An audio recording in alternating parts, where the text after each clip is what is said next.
Yo, yo, yo, yo, what's going on? What's going on? Welcome to another episode of Empire Jeff TV. I am your host, Empire Jeff, coming to you on a Friday night from Los Angeles, California, man. Hope everyone's doing great. Hope you all had a great week. Hope you have a great weekend coming up, man. And just here to chop it up with y'all, man. I'm about a day and a half or so late on this topic, but we had a holiday and all, so didn't feel like doing a show last night, man, with the holiday and all, spending time with family. So here to talk about these topics tonight. We're going to talk about the Lakers coaching staff, some trade targets, some stuff going on around the league. Dodgers just won right now, man, 8-5 over the Milwaukee Brewers. So shout out to the Dodgers for handling business, man. But man, oh man, not a lot going on in Laker Nation still. A lot of chatter, a lot of reports, a lot of false excitement. A lot of tantrums for things not happening yet, which I'm going to have some fun with because I can. And yeah, just a whole lot of nothing going on right now while all the other teams are doing stuff. The Lakers are kind of stuck here, man. Tomorrow's July 6th. LeBron signs that max. Max Christie signs his deal. The Lakers will be living in the second apron and effectively can really do nothing until Rob gets off one of those minimums or gets someone to take Gabe Vincent in a salary dump or something like that. They're kind of stuck where they're at right now. And we should find out tomorrow. Bron doesn't sign that contract tomorrow. If it doesn't become official tomorrow, which is the first day players and teams can sign their deals, then that's going to be a little telling that maybe there's something else in the works, or just, maybe just Bron isn't prioritized putting ink to paper yet. I don't really know. But the longer it goes without him physically signing the deal, then it gives the Lakers a little bit more time to do some things and create a little bit of space there in that second apron where they might be able to do some other deals here. Because currently right now, DeRozan's not available to them. They're not eligible to do a sign and trade right now. Not a lot that they're able to do right now. They can't aggregate players and trades. They can't send out like a Rui and D'Lo. They can't send out like a Rui and a Jackson Hayes. They can't do any of those moves right now. None. Because while they live in that second apron, you cannot stack contracts to send out to get guys back. You can't do it. So it is kind of the land and the island that they live on. And we're all just kind of here having to wait it out. And that can be frustrating, annoying, unfulfilling, all in one, right? And that's kind of what it's coming down to. So shout out to y'all for tuning in, man, on a Friday night. You guys got plenty of places to be. Get away to see a little bit more people turn in here tonight. A little earlier. No, not really early. I'm in almost 10 o'clock, so not too far off of schedule. So shout out to everyone who's in the building right now. Manifesto, I see you. HE Picks, I see you. Lakers, Dodgers for life, I see you, man. Court Kings, Chris, what's up, brother? Daniel Berry Sports highlights, man. HE Picks says, I ain't gonna lie, having a channel is a second job. At times it can feel like it, man. At times it can feel like it. Just having to try to make the commitment and make the time is really what it is. Time being our most precious asset. So that's why I'm always appreciative of you guys deciding to spend your time here with me and with everyone here in the community. So I appreciate y'all, man. Lakers Dodgers for life said, Jeff, you are overdue for a Dodgers show. I am, man. I am. And I'm gonna have plenty of time for Dodgers, man. And when it gets into the dog days of summer, after free agency calms down, summer league calms down, everything in the basketball world kind of disappears for a little bit, then I'll have plenty of time to get into Dodger coverage, and then playoffs and hopefully World Series and hopefully parade and all that. Hopefully there'll be a lot of time left to cover the Los Angeles Dodgers, because they're gonna be hopefully playing till the end of October, and that's 4 more months. So I'm gonna have plenty of Dodger streams. It's just, right now we're coming into like the NBA offseason is a big deal. So definitely want to cover it. And like I said, shout out to the Dodgers today for getting that win tonight, 8-5. Will Smith, 3 home runs tonight, though, man. So, if there's not a lot of people in the chat asking questions tonight, you want to talk a little bit of Dodgers, we can. Like I said, it's Friday night, it's summertime. Weather's nice in LA, right after 4th of July. A lot of people on vacation with their families. So I don't know how many people are going to be tuned in tonight, man. I almost didn't even do the show, because I was kind of caught up in that mode. But I was like, nah, let me pop in, let me check with the people, and let's see who pulls up tonight. Depending on how many people pull up, depending on how long the show goes tonight. So, but yeah, so that's the topic of the conversation here with the Lakers, adding Nate McMillan and Scott Brooks to their head coaching staff, which I think home run. You get 2 former head coaches there. One kind of like a vibe guy and a really good kind of like a player-centric guy. Then you got kind of like the good cop, bad cop to be there under JJ. So Nate McMillan being kind of the guy that's like an authority figure, kind of puts the players in their place, doesn't have a problem confronting players with nonsense, doesn't have a problem calling them out on their stuff. We need some of those guys on our staff, and now we have one. And then Scott Brooks, like I said, being that players coach guy, we knew everyone knows about him from his time at OKC, coaching Kevin Durant, also Westbrook, James Harden, and then being in Washington with Westbrook again, Bradley Beal. He's known guy in the league. He was on, I believe, Chauncey Billups' staff in Portland last, and solid bench guys, really solid bench guys. Now, I don't know why it took so long to announce those guys, but it is what it is. And we don't know who the rest of that bench is going to be. We know we got 2 former head coaches, which is what they were looking for. No mention of Rondo yet. No mention of if Dudley is still in consideration. I think it's fair to say like the Cassells and then the Borregos and all like those guys are out of it. So very interesting to see who fills out the remainder of this staff. And hearing the Lakers talking about investing in a player development director, someone to go in there and help develop these guys. I think that's great news, but got to wait to see it when that happens, man. When that happens. Tony, what's going on, man? So over the negativity about the Lakers not doing anything yet. Nice to hear something positive. Hey, appreciate you, man. Yeah.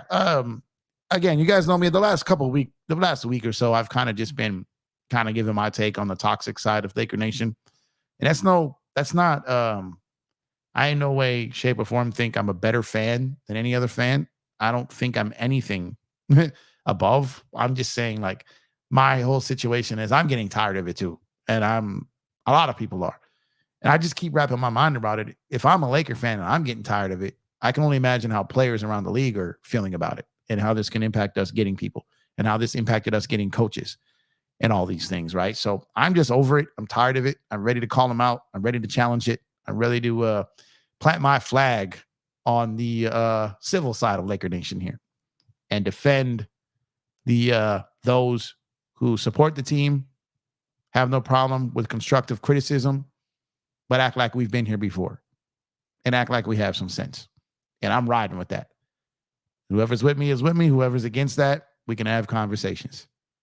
But outside of that, I'm over the toxic stuff. I'm just over it. I'm over the false narratives. I'm over the toxic. I'm over the tantrums. I think a lot of people are.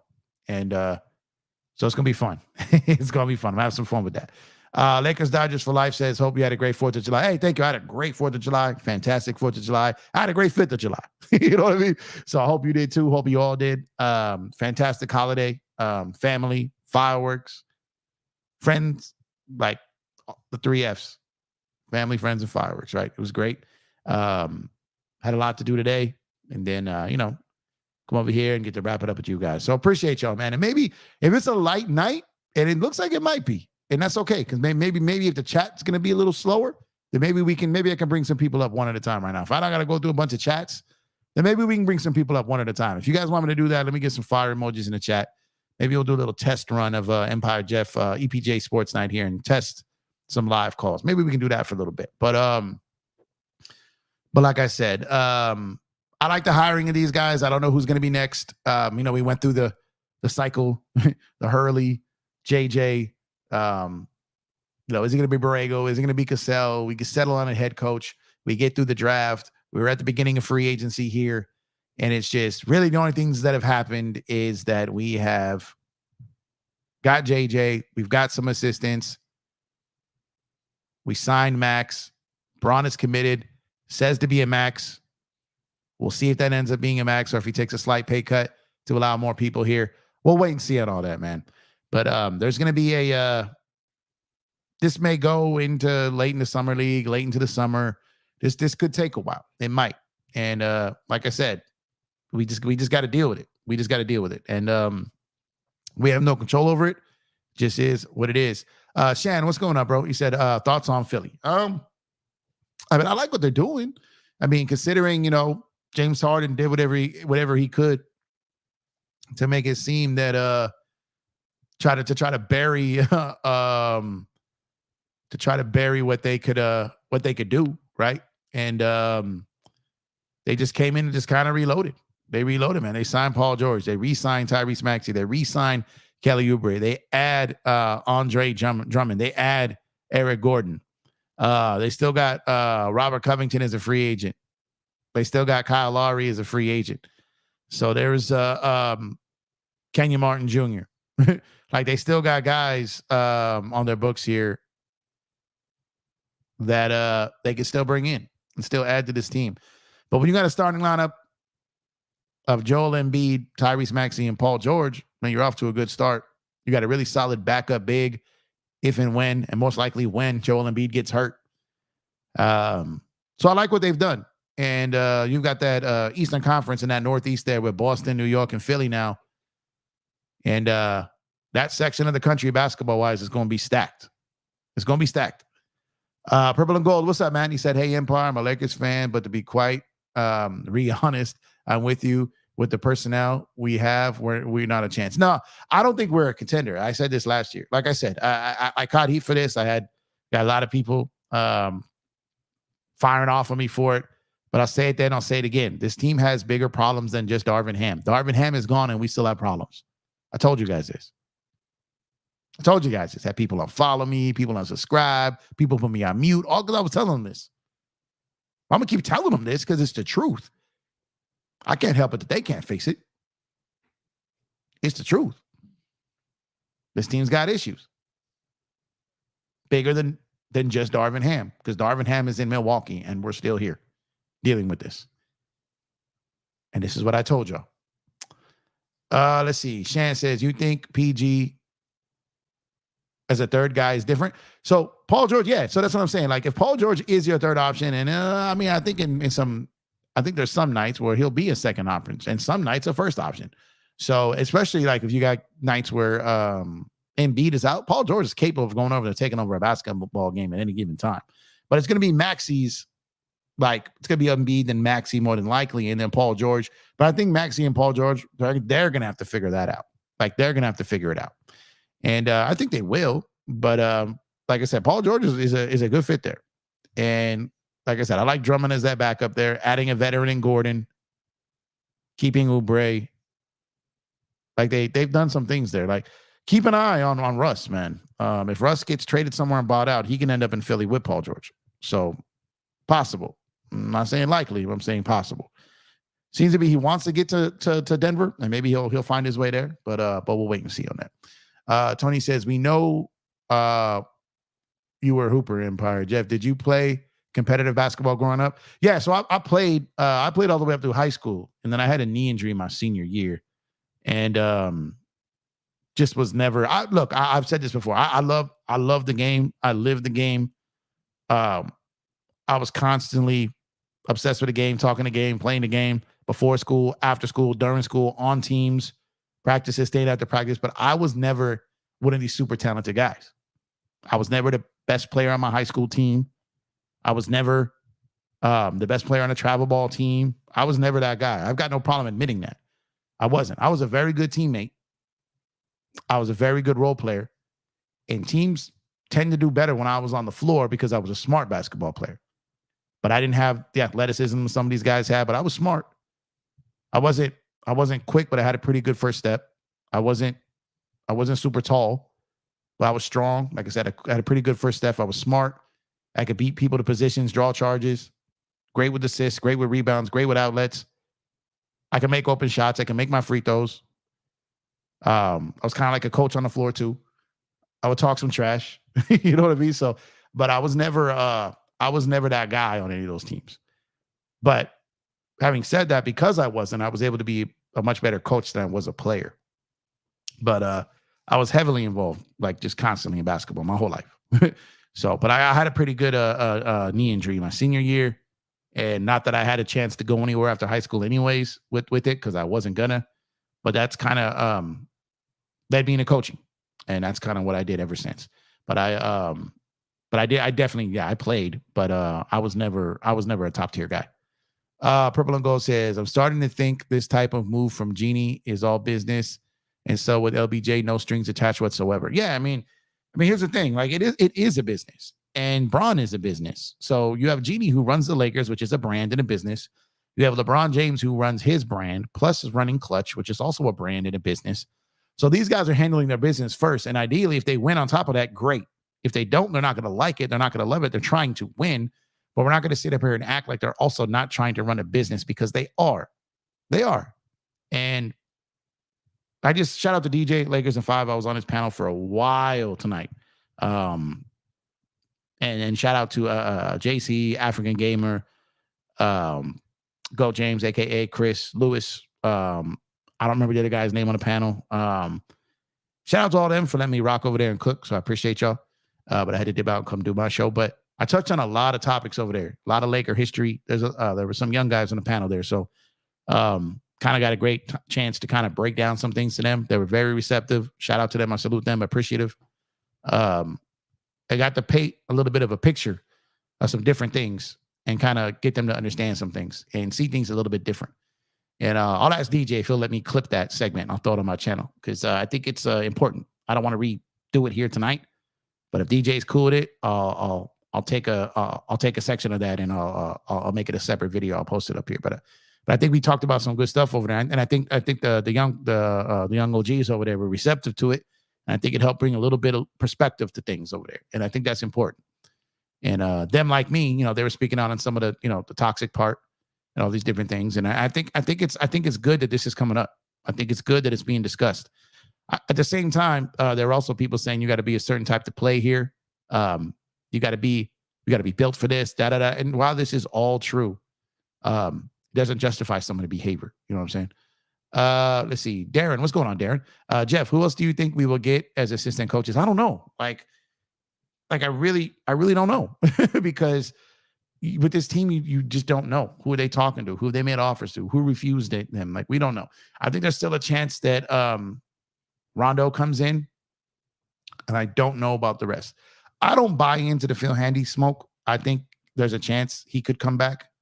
Don't know if he will, but I think there still is a chance. I know there's reports to the contrary of that, but until he is not on the staff, I'm going to still kind of think that there's a chance he will be. So we'll wait that out. But outside of that, I don't know yet. I don't think anyone knows. So I'm not going to speculate like I know when I don't.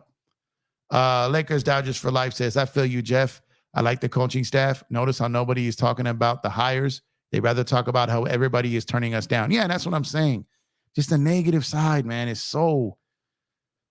that's exactly... I think that's the perfect sound for it. It's draining. It's just draining. Oh, they're not doing it. Oh, they're doing this. Oh, of course. Oh, it's such just bitterness, man. Bitterness.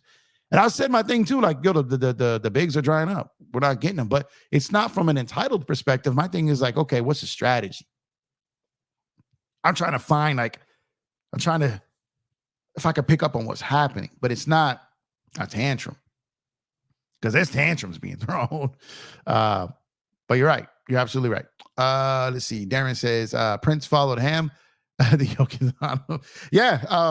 I was saying I wouldn't have minded Prince at a veteran minimum as a 3-and-D wing veteran on the team. But you got Max, you got Connect, probably not really any guaranteed minutes there for him. So I get why he went somewhere else. Went with Darvin, who believes in him. Doc will play him. Veteran team. Makes sense. I get it. James, what's going on, brother? Appreciate you once again for being a member, my guy. What up, Empire Jeff and Lakers family? Shout out to you, brother. If you guys haven't done so already, please drop a like on the video and subscribe to the channel. As always, about 30% of you guys who are here on a nightly basis have yet to subscribe to the channel. So greatly appreciate it if you did so. Like I said, drop a like. And shout out to everyone over on Twitter as well. You guys are in the building again tonight. I appreciate you. You can also become a member over here on YouTube, man. In the description, the first link is to become a member. And for less than the cost of lunch, you can become a member for an entire month. Member-only videos, some vlogs, and all that stuff, man. A great way to support the channel. It's like giving one super chat basically a month, and helps monetize and grow the channel, which effectively, makes the channel better. So greatly appreciate you guys if we've done so already. But at the bare minimum, drop a like and subscribe. Darren says, Empire Jeff has the most radio-ready voice for Laker talk. Hey, appreciate you. For those of y'all who follow my channel for a while, you know that was one of my childhood dreams. Listening to people on the radio talk sports. I used to really, really, really live life off the radio. Like everything was the radio. Obviously, music, sports, news, everything. I love the radio more than TV. I love the sound of it. I love the way that they got news to the people. I love how you can do other things and still listen and pay attention. The radio was always like a way to my heart. And it's always been a goal, always been a dream. I don't know if it'll ever happen. I hope so. But at the end of the day, this is kind of a form of radio in a way. It is my own channel. People do show up to listen. It's kind of why I don't do a lot of the cameras. It's not that I'm afraid to be on camera. You guys have seen me on camera multiple times. It's not that. I want the radio vibe. Now, when I got a panel, I got a bunch of people or even one or two people, I'll throw the camera on and make it more interview style like that. But for me, I want the radio vibe because that's kind of where I'm at with it. You know what I mean? That's what I've always wanted to do. And that's how I try to just add that element to this show. But I appreciate you, Darren. Thank you. Purple and Gold says, with this team's reloading, run it back and forth, not a chance to compete. Shake my head. Wow, it's getting embarrassing. Well, yeah, Purple and Gold, it's there. I don't see them being a competitor on paper now, but I will say this. JJ here, if he inspires this team, if they want to play for him, if he brings in an offense that unlocks it, say they keep D'Lo, they keep Reeves, they keep these guys, maybe he can unlock them. Maybe that adds a new energy to LeBron. Maybe he can add some wrinkles into an offense that makes AD even better. Like, I want to see, we don't know what JJ's coaching style is. We've heard him talk about it. But let's see what he actually implements. Let's see what he does.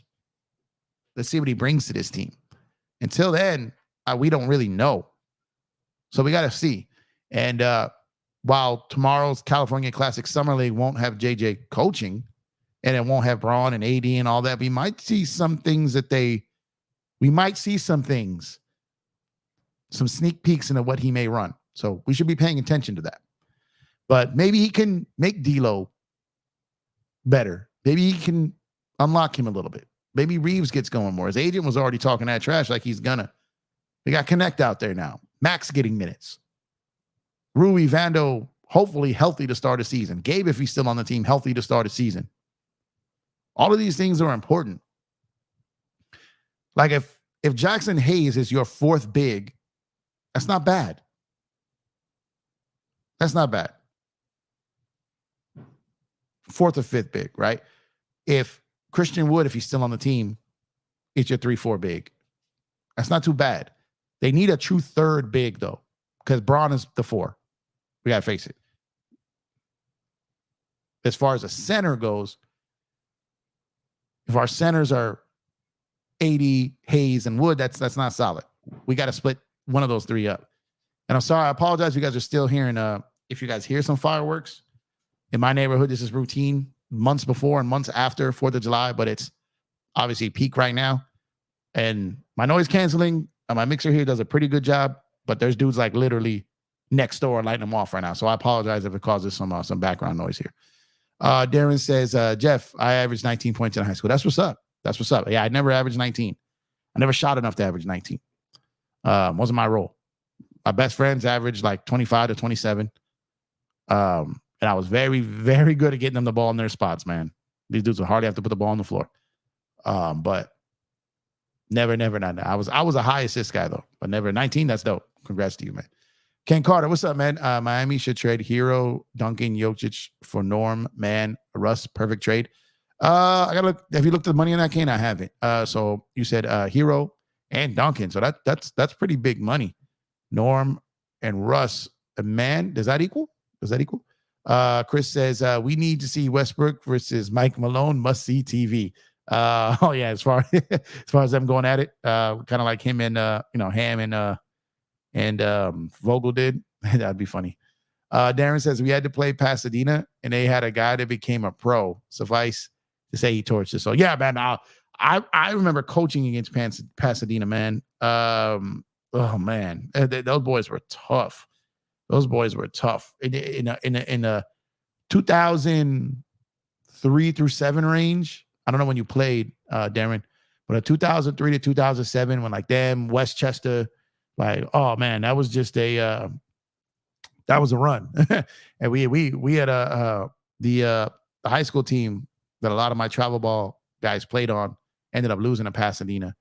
Man, those boys were good in that era, man. They were good. They're so fast, man. They flew up and down the court. Let's see. A lot of red in the building, if you know what I'm talking about, in Pasadena. Tony says, I was asking if you played baseball. Oh, okay. Sorry. Did I botch that? I did play baseball. I did play baseball. I played third, I played first, I played catcher, I played right and left field. I was cool at baseball. The higher level you go up and the higher level of that pitching hits. And yeah, when those dudes started giving me that draft prospect curveball, yeah, I couldn't hit it. I just couldn't hit it. Couldn't adapt as I got older and the talent got bigger. I couldn't last it out. I just couldn't. That was the only sport. The funny thing is the sport that I could say this, like, honestly, the sport I was great at was a sport I didn't love as much as the ones I wasn't great at, which was hockey. I was so good in hockey. So good, but it was so expensive and I didn't love the game playing it. I played because my grandfather played college hockey and it meant something to him. And I did it to kind of honor him but it just, I didn't love playing it as much as I did baseball and basketball. I didn't love playing football as much either. But I did. But, baseball and basketball are my true loves, and I just was not as good as those, unfortunately, as I was at hockey. But baseball was cool. But like I said, the higher I went up, I just was not able to hit the ball at that level. Purple and Gold says, so you have a better points per game than a Stephen A. I can't speak on it, man. No. Again, like I said, I'm not a guy that is not going to get out here and act like I was like I was that dude. I was not. I definitely was not. Now, when it came to coaching, oh man, I was nice with it for sure. Darren says, for the Clippers, that would be a good trade, except I would not do both Norm and Man. Yeah, I don't think the Clippers will do that though. Let's see. My Lakers forever. What's going on, man? Someone was saying Pelinka is getting ready for 2026 offseason. And maybe 2026 was setting up to be something pretty good. But you had some of those guys sign, right? So Tatum was potential in there. He did his extension. So let's load up 2026 real quick. So the guys are going to be there. And some of these guys may not be available anymore. And some of those guys are going to be older. So like Dame has a player option. Steph Curry's a free agent that year. Joel Embiid has a player option. Obviously, Braun now. Bradley Beal is a player option. Jimmy Butler, Kevin Durant, Zach LaVine player option. He's picking up that player option. Luka Doncic, if he doesn't extend, he has a player option. Trae Young player option. Fred VanVleet, Rudy Gobert, Kyrie Irving, Shai Gilgeous-Alexander. A lot of these guys may extend. James Harden, DeAndre Ayton, De'Aaron Fox, who is yet to extend and said he won't.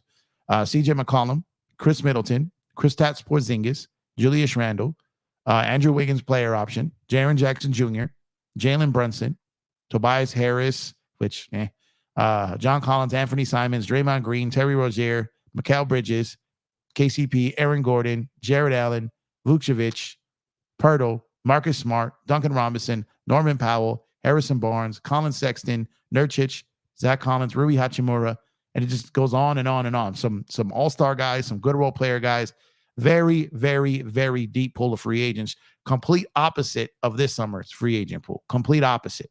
So it would be wise to focus on that year. And that's what guys that are no longer available, like Giannis was about to be, Tatum was about to be, those guys are no longer available, but there's still a pretty steady list there of guys. So if I was Pelinka, I'd be focused on 2026 as well.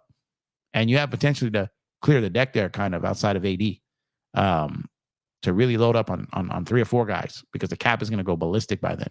A lot of good that didn't mean what's going on there. Hey, but I'm sure it was fun times though, bro. It's great time, those times in life, man. I would include Clips overrate him. The Clips do, but I don't know if they would. Like this guy's been a prospect for like 7 years. Like it's nuts. Sorry, guys, I'm gonna drink some water. He's been a prospect forever.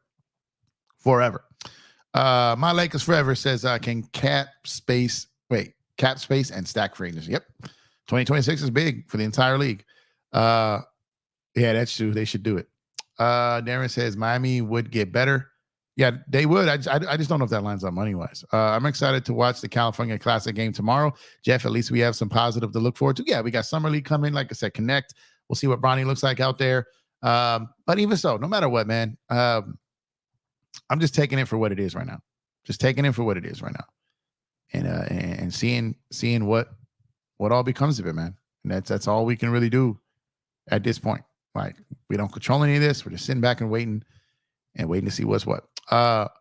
Looking at our team right now, without too many changes besides the coaching staff, I feel like we're going to struggle to score the basketball. We don't have bucket getters. Do you think this is going to be a problem? Yeah, this was our problem last year too. Not having even though D'Lo's a shooter, but he's not a bucket getter. Reeves can get a couple buckets in a row, but he's not a bucket getter. Someone like DeMar DeRozan is a bucket getter. That's exactly kind of what we need in that type of thing. Now, there would be some hiccups there. He'd have to be worked in, but having a third bucket getter, that third dude, if Bron or AD are out, one of those guys aren't having a great playoff series or game, that third bucket getter can really help you. But the problem is that third bucket getter is just so pricey. It's so expensive. Those things don't grow on trees. You got to pay handsomely for those things.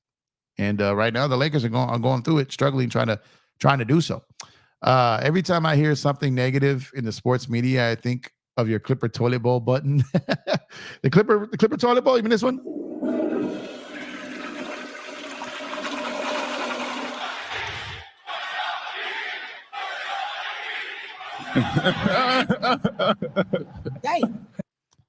Good old Clipper toilet bowl. I appreciate you. Appreciate you, James, man. James Caldwell, man. Thank you thank you for becoming a member. Thank you for pulling up as always, man. I appreciate you. Appreciate y'all, man. Make sure to drop a like on the video. Subscribe to the channel if you have not done so already. We'd greatly appreciate it. Only 18, 19 now likes on the video. Appreciate it. Like I said, make sure to subscribe, man. Goes a long way to help out the channel. And go and hit the description. The first link in the description makes it able to become a member of the channel as well. And like I said, shout out to everyone who's done so already. You guys are greatly, greatly appreciated. And once again, shout out to everyone on Twitter as well.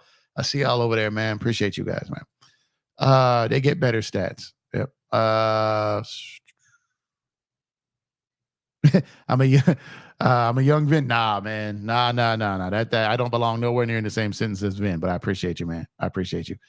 I was gonna appreciate y'all again, James. What's going on, Chris? What's going on, Go James? Appreciate you, man. You was kicking facts on DJ's channel early, man. Sorry, pulled up and ran my mouth for like 30 minutes, but I appreciate you, man. Y'all was having a great show over there, man. Purple and Gold says, yep, Empire Jeff sounds like an Art LeBeau. Damn, those are two legends. Vin Scully and Art LeBeau, man.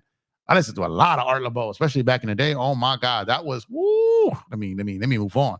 Darren says, what do you think of Blake Hinson? I mean, what I think about them versus, I don't know. Like, I've got to see them, even depending on how we see them play tomorrow or Summer League. Like, these are two-way guys. I don't have a ton of expectations for them. We'll see how they play. We'll see how they play in Summer League, in this one, and then the bigger Summer League. We'll see how they look in training camp and preseason, and then seeing how they look in the G League on two ways. You know what I mean? We'll see. I don't know yet. Anyone who says they know or thinks they know, they don't really know. They're just guessing. Kavinda, what's going on? Miles Bridges. That's a name that's popping up a lot from Laker fans. A lot of Laker fans seem to want Miles Bridges. I don't know how realistic that is. I don't know what his market is right now. But I have not heard his name, literally. Him, Nick Richards, the whole Charlotte situation. I've heard nothing. So if that happens, that's going to be completely out of left field. I'm not hating it.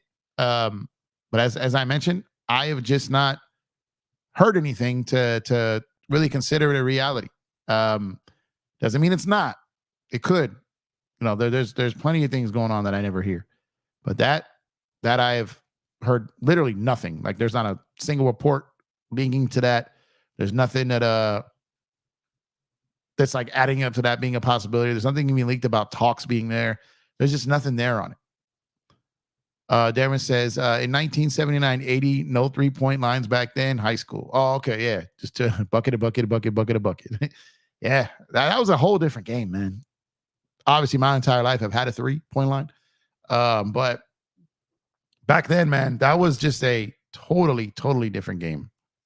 It's crazy how much this game that we love has evolved over time. Purple and Gold says, hey, Jeff, have you heard about the news this morning about Johnny Trejo got into a fight with some dude 4th of July parade? That's crazy. Nah, where? Johnny Trejo's like from my neighborhood. And I didn't hear that. That's crazy.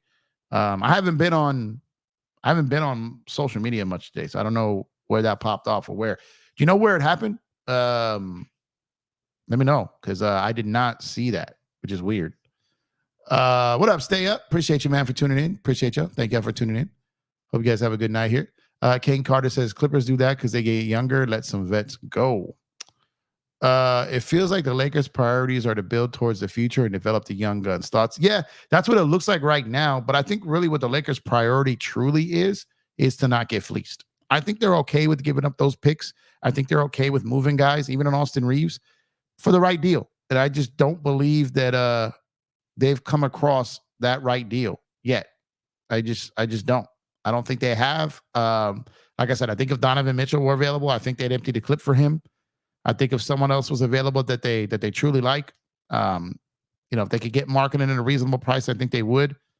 But a lot of these guys that are quote unquote available, I don't think the Lakers view them as worth the price. Kyle Kuzma's not worth 2 first-round picks.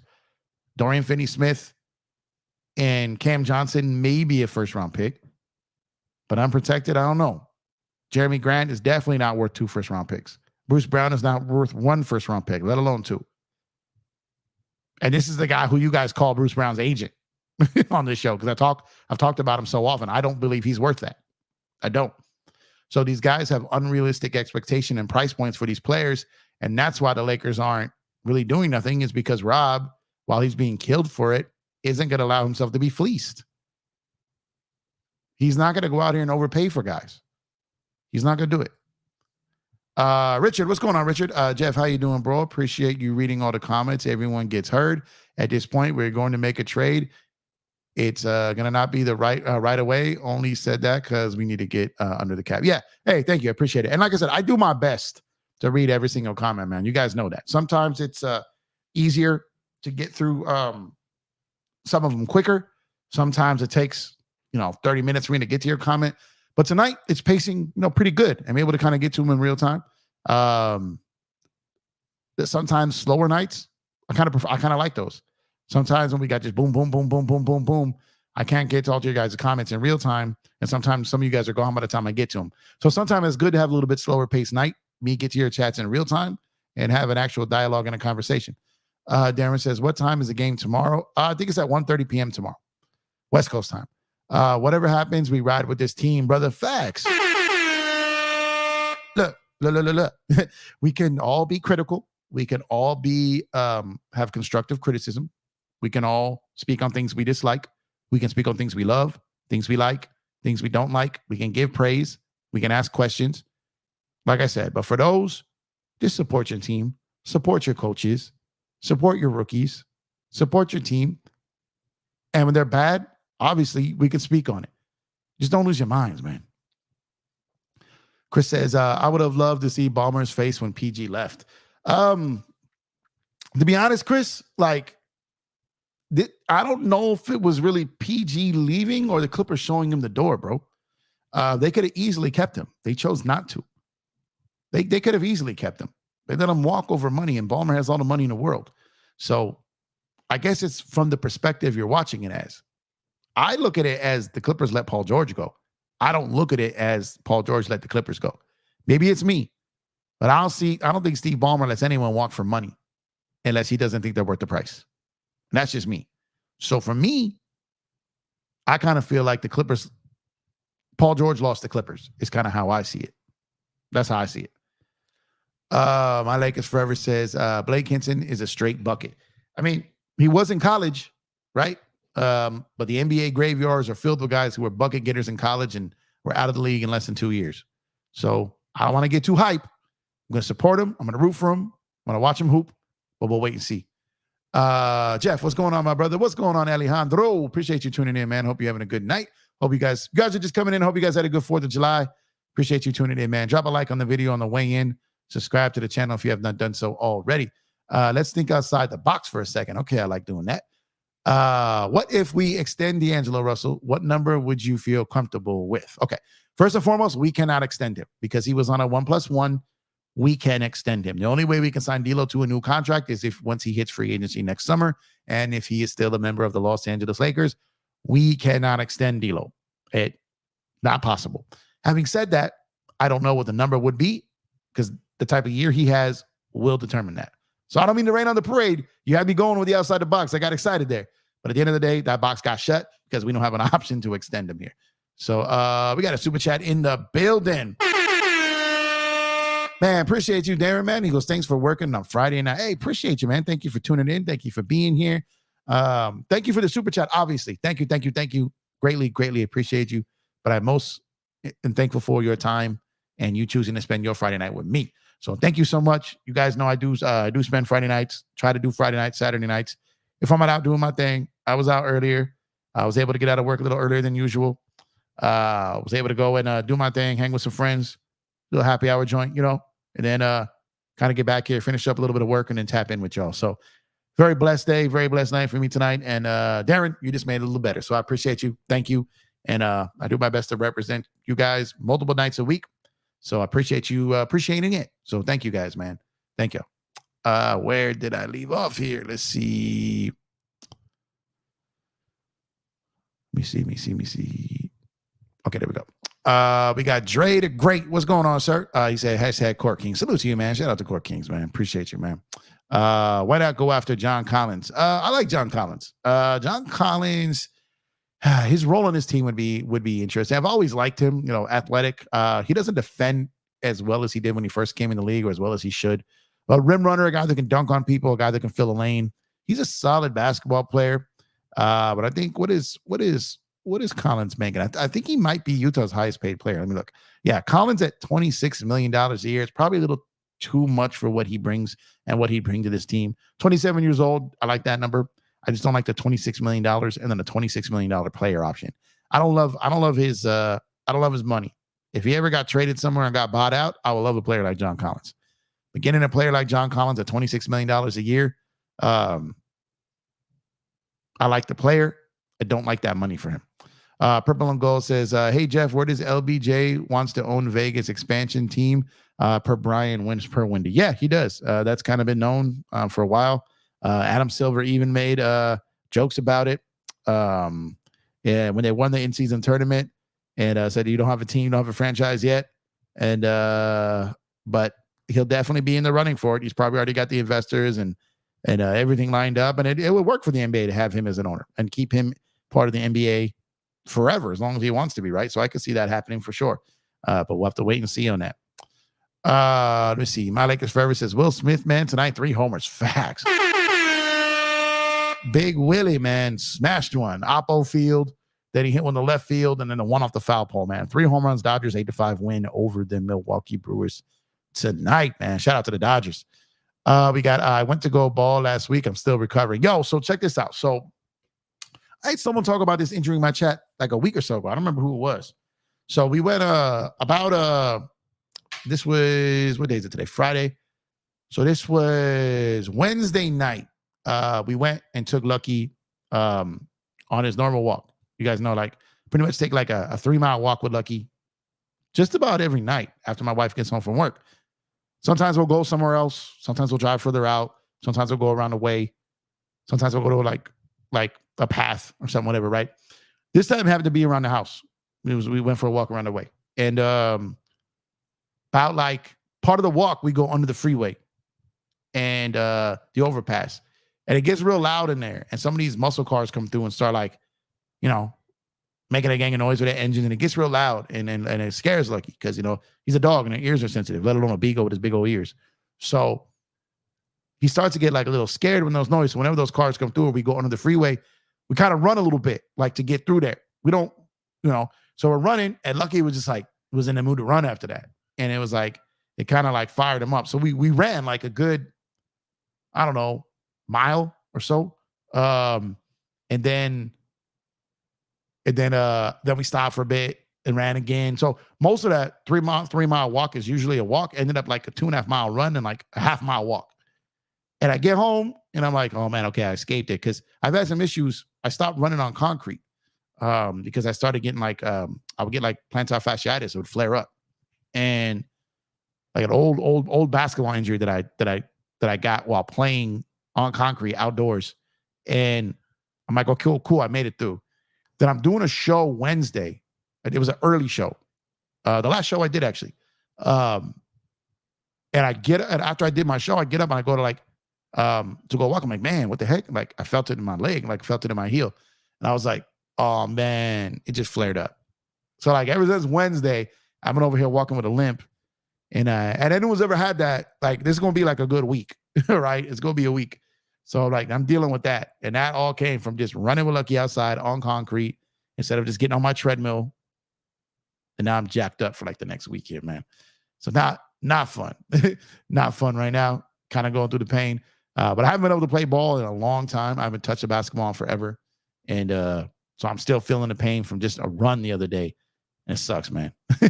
What's going on, Tyrone? How you doing, man? Hope you're having a good night. Appreciate you tuning in. Appreciate you tuning in every show, brother.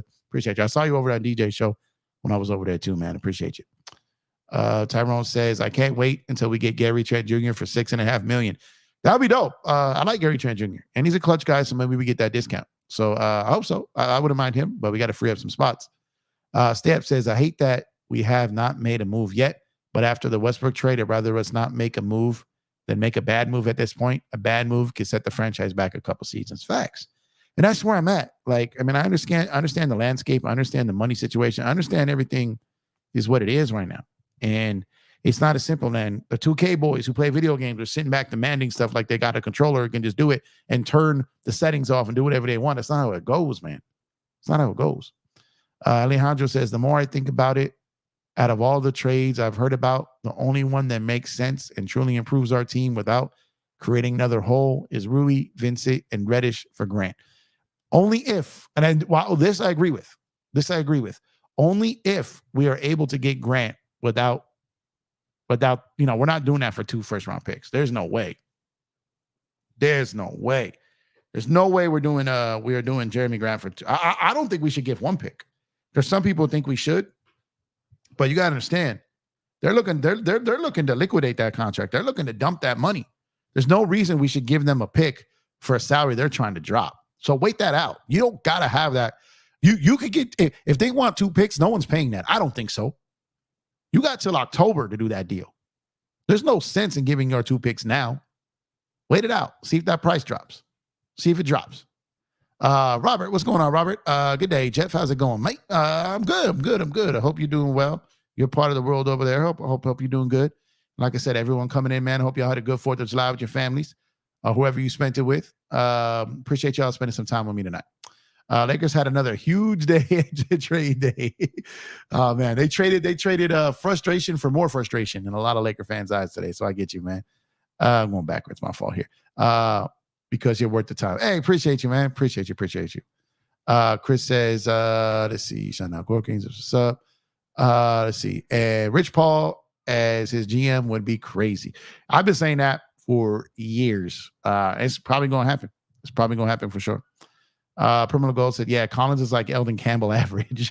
Eldon Campbell, man, he had some moments. That at one point he was a rising star, but never quite reached it. But I'll tell you what, I'll tell you this right now, man, when Shaq would get hurt, man, Eldon would step in, man. He had some of those buzzer beaters, man. Him with that left hand, man. Eldon Campbell. And we got an Eldon Campbell reference, man. Shout out to Eldon, man. Saw him at Kobe's statue night. A lot of people was like, who's that guy? I said Eldon Campbell, yo. Like I saw him. Shout out to Eldon Campbell, man. Good day, Jeff. How's it going, man? Okay. Am I going backwards again? Damn it. I'm sorry, y'all. Gotta get it together here. Judah Rising, what's going on, brother? What's DeMar DeRozan's salary he is asking for the sign-in chair? We don't know. Judah. I have no idea. I'm assuming, I'm just guessing here, right? I don't know this to be true or not. So I'll be clear about it. He made 27 last year. I'm sure he wants as close to that as possible. So if I had to guess, I would guess somewhere between 23 and 25 is what he wants. I would guess. Maybe he settles for 20. Maybe. And that's a big maybe. But if I had to guess, 23 to 25. If I had to guess. And right now, the Lakers don't have a way of doing that until they get out of that second apron here. Chris says, roll your foot on a tennis ball. That's what I do. I got it too. Yeah. It's good. That's good advice. I got to do. I did my stretches. I did everything. It's a little better today than it was the last couple of days. But man, this morning, well, tonight it's a little better. This morning was killing me this morning. But I haven't had this in a long time, like a long time, because I just refuse to play on concrete or run on concrete, or even when I play with Lucky, like we go to like a park or something, I'm on grass, like or sand or something like that. Like I've learned to not get out there and run on concrete unless I got to chase them. You know what I mean? So I don't run on concrete unless it's a situation that calls for it. I'll walk fast, but I don't run on it. Micah, what's going on, Micah? Appreciate you, man. Hope you're having a good night. Appreciate you. Eric Kwan, same to you, brother. Hope you're having a good night. Thank you guys for tuning in. I mean, you know way more than me, but what do you think the Lakers will do, if anything? I mean, I'm not saying I know more than you. What do I think they'll do? I think that they will wait until the price they want to pay someone agrees to take, and whether that's a Bruce Brown, whether that's a Dorian Finney-Smith, whether that's a Cam Johnson, whether that's a Jeremy Grant, whether it's a Colin Sexton and Kessler. Oh man, the dogs are going crazy in my neighborhood from these fireworks. Maybe it's someone we haven't talked about, right? But I would think it's going to be, I think it's going to be one of the players you've heard. I think at this point, those guys are known to be available. At this point of the offseason, we pretty much know who's available for the most part. There could always be a surprise, but I think we know what's what at this point. Too much smoke to be fired as far as guys who are available. But there's a big difference between guys who are available and guys that teams want to move. Like Lauri Markkanen is available, but he's not really available. Like you have to like you've got to do everything, right? You've got to get up everything to get him. So is that available? Technically, yes.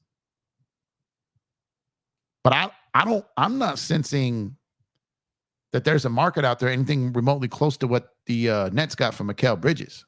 I'm not sensing that market is there. So without that market being there, maybe Utah's like, we don't have to move him, because they don't. Maybe they're sensing we just keep him. We'll extend him. We can always trade him later. We can extend him and then 6 months later move on him. Get him out of here. That's always an option. So kind of like how the Lakers are sitting here saying, we're not going to overpay. Utah can sit up here and be like, look, we're not going to take less. This is what we want. And I'll wait it out. So you got a team who's not blinking in the Lakers and a team who's not blinking in Utah. I don't think either one, and this can change at any time, but I don't think either one of those teams blink on each other. I don't think that deal happens. However, they're saying the Warriors got 2 unprotected first-round picks and a protected pick they could trade for him. I don't think Utah moves marketing for that.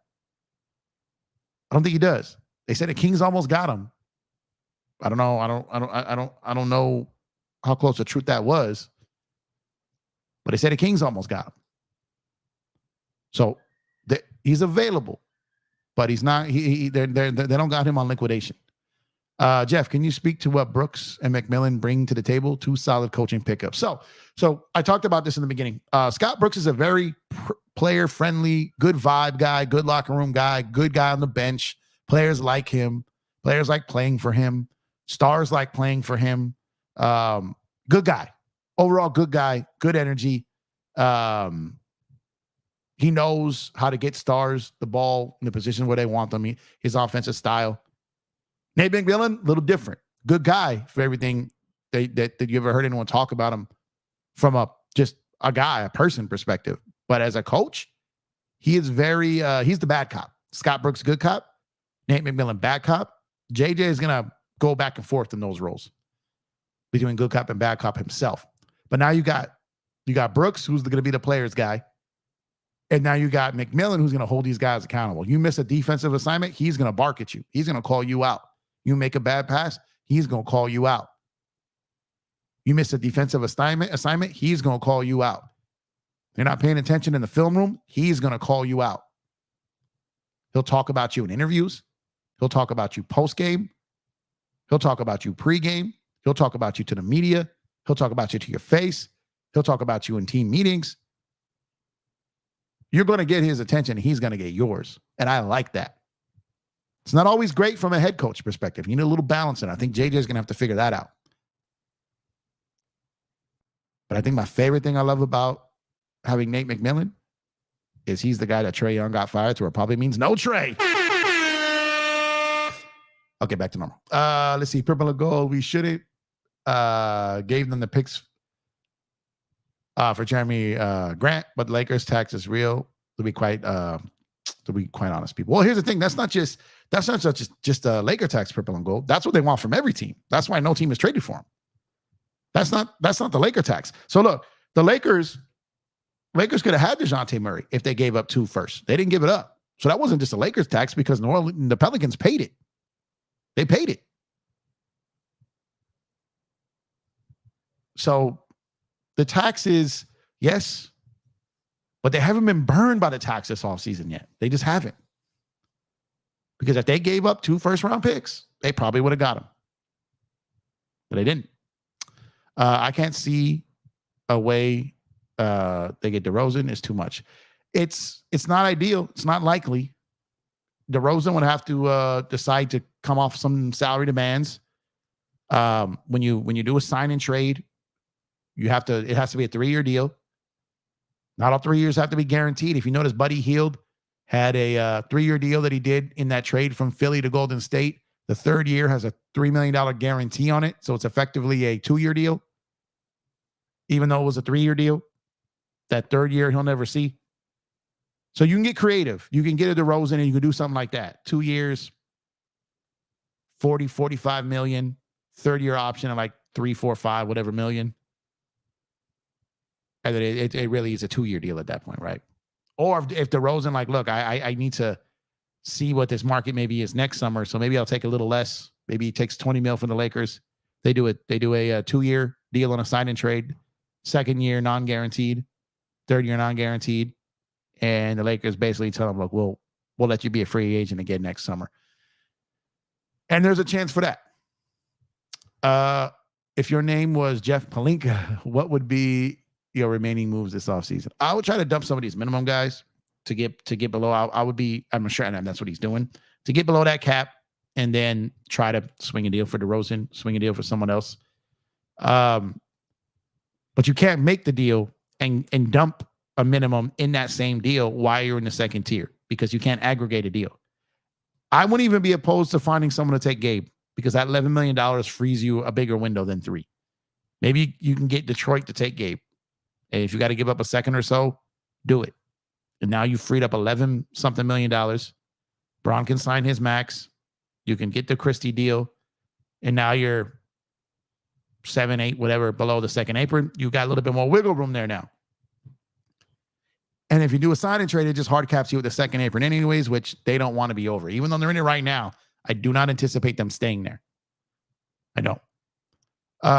Is there more optimism, or they ran out of options? Eric, I don't know, man. I wish I had the answers, but I can't sit up here and act like I do, because no one does. The Lakers don't even have the answers yet. So how would I, So I do believe that something will present itself. I don't know when, I don't know who, but I believe something will present itself as teams start settling in a little bit, after teams start officially signing deals. We get into Summer League. All the executives are at Summer League, talking with each other, having conversations, building momentum towards things. Things could happen then. I believe something will present itself. I don't know what yet. Could be any of these things we've been talking about for a week. Could be something else. But something is going to present itself. And then the Lakers are going to have to find a way to get it done. My Lakers Forever says, Empire, you from Califas? Yes, sir. Southern California, man. Southern California. Definitely from Califas, man. Darren says, we need a big something awful. We do need a big something.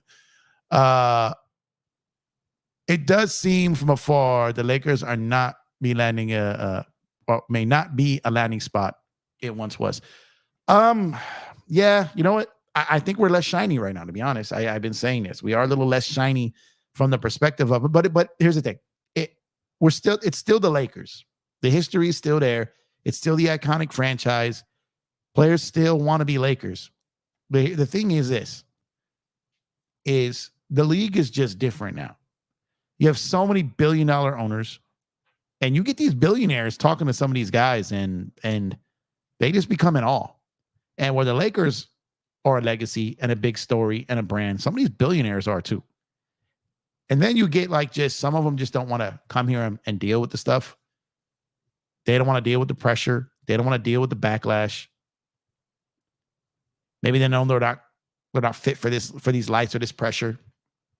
You've heard guys like Malik Beasley essentially say that it's completely his fault what happened here when he was here. You've heard him say this. He got here, put in no work. Only time he was shooting the basketball was in games, and he had to settle for a minimum deal because of it. He was not ready or prepared to come play here in LA. And he had to take a minimum deal, went to Milwaukee, and lost a starting spot there as well.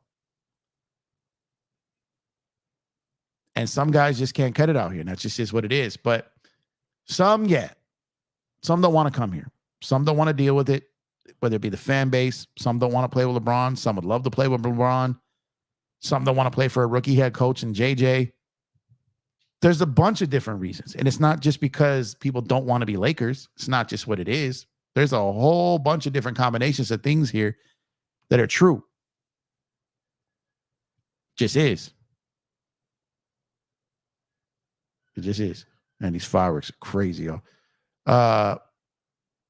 Nate was one of the assistants from Team USA with Coach K. Yeah, he was, like I said, Olympic coach. He's been coaching in the league for a head coach in the league. He was for a very long time. He was a very good player in the league from a role player perspective. Very good hard-nosed defender, backup point guard to Gary Payton on those Sonics teams. Coached the Sonics, coached the Blazers, coached Indiana. Like I said, on the Olympic team, coached Atlanta. He's been around. I've been seeing McMillan in the league since the 90s. I remember Scott Brooks when he played. And then, when he was coming up as a coach, when he got that OKC job, did an excellent job there. Excellent job. When you hear the stories of like Scott Brooks coaching the Wizards during COVID, just check that out. Like that was just him keeping that team together. And his leadership and the way the team reacted to him, showing up to testing sites and all in their separate cars and talking about how the only way he could see his players was showing up at testing sites at the same time. So he would organize that. Just, he couldn't have any contact with them, couldn't speak to them, but just to be around, being able to see them, then see him. Like the stuff that he did there, like stuff like that, players take notice of. He just wanted to see his players. Make sure they were okay. They could see he was okay. Like players respond to stuff like that when you care about them on a personal level. And when I say so, like Scott, so when I say that Scott Brooks is a good, like players like him, it's stuff like that. Seems corny to some people, but that's a real thing that impacts people. You're not just a player on a team to him. You're part of his family when he's coaching you. And that's going to help. This team needs that desperately. Hield might help Golden State. He can step right in. Yeah. So he'll never be the player Klay Thompson was, but Klay Thompson isn't even the player that Klay Thompson was. But he can still shoot that ball. And playing off someone like Steph, coming off screens on someone like Draymond, catching some passes from someone like Draymond. Obviously, he doesn't help their defense, but he's good for them. Golden State has got some solid role players, as have the Clippers. They don't have that other dude. They don't got the guy who could replace who Klay was, not this year, but a couple years ago. But they got some good role players. They still got Steph. They got Dre. Maybe Kuminga takes a leap. Maybe Wiggins has a bounce back year. We'll see. Looks like the market is getting dry, Jeff. Maybe let's just wait for a minor splash in February. I mean, there's still time, man. There's still time. There's still room. There's still guys out there. There's still guys that are tradable. There's still guys you can get. But first thing first, you got to get below that second apron. Let's see. Robert says, I like McMillan. He is a dog. Facts. Calls it straight. I think some NBA players need a guy like him. Facts. And the Lakers need a guy like him. They do. And like I said, how I was talking about how Scott Brooks was, Nate being that grinder, that guy that's going to get in your face, call you out, set you straight, all those things. Those are all good. You have 2 former head coaches there. And anytime that you have that on a team like that, that's just solid. That's just solid. And you need that on any staff, let alone a rookie head coach. Y'all remember Scotty Brooks from Houston Rockets team as a player, if I'm not mistaken. Yeah, he was on the Rockets. He was on the Kings. He was on a few different teams. But yeah, he was on the Rockets. Just beast up. What's going on, man?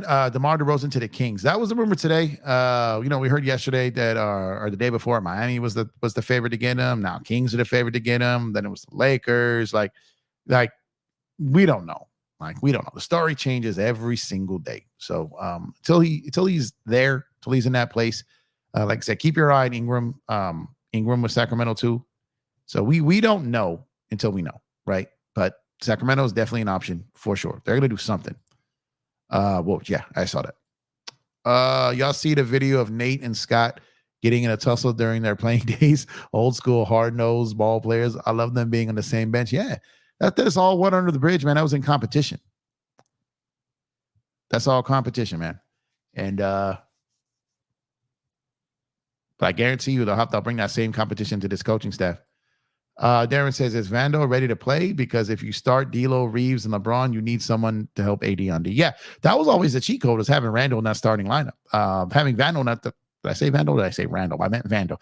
Vando in that starting lineup with D'Lo and Reeves is kind of what made them able to thrive. When you had D'Lo and Reeves in that starting lineup without Vando, then it was almost no point.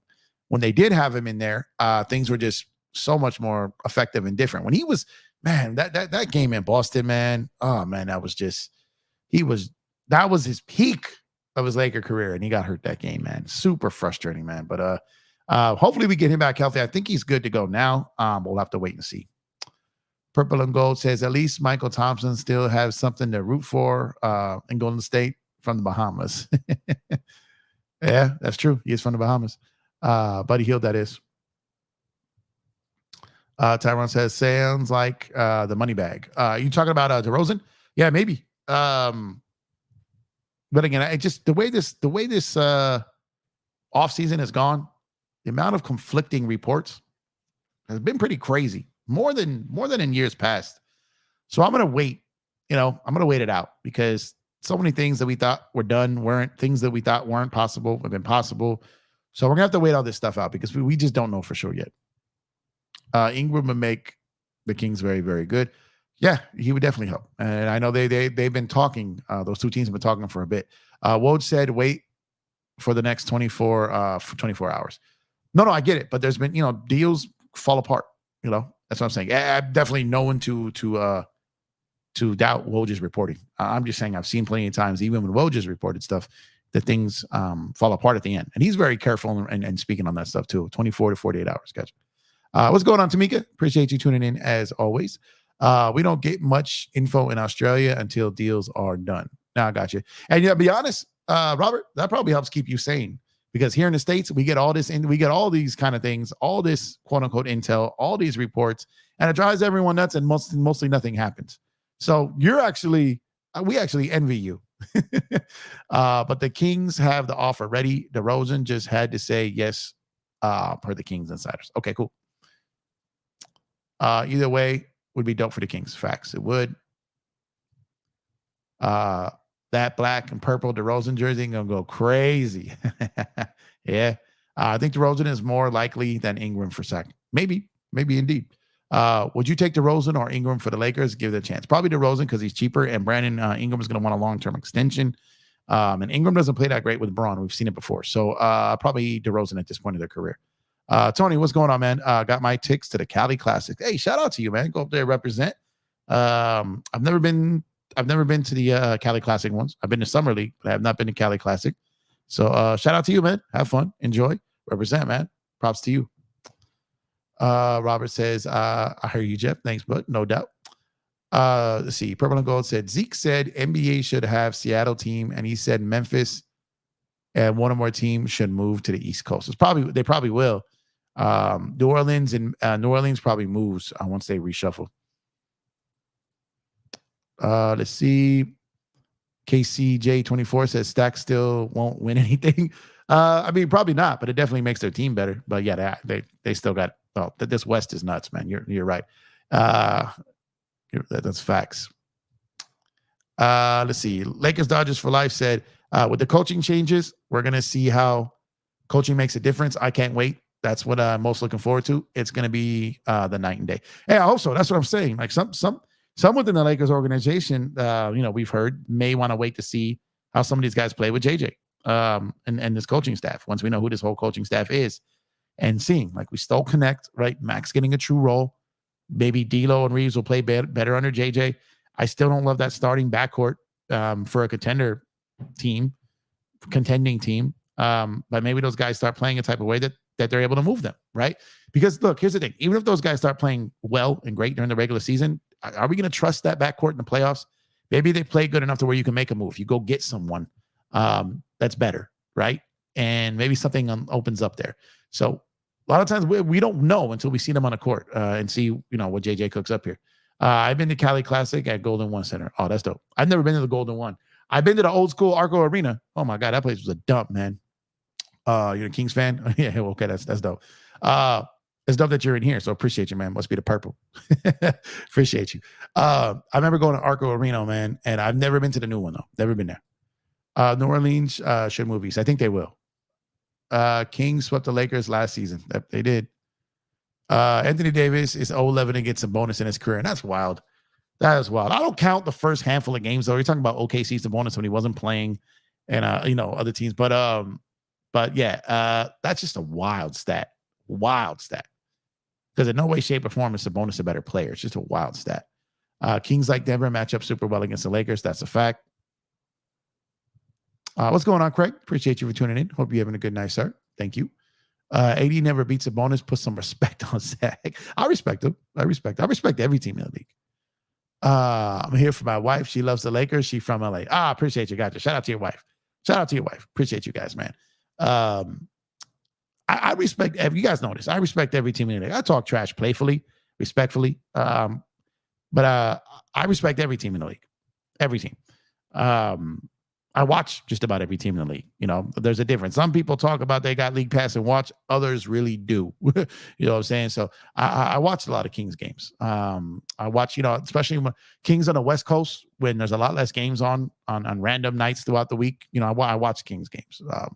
Sometimes there's only one or two games on the West Coast at night. And as a result of that, we get to watch those games a little bit more closely. We watch every Kings game and the Lakers game. Oh, that's dope. Live in SAC. They're my second team. Gotcha. Okay, so another person here from SAC.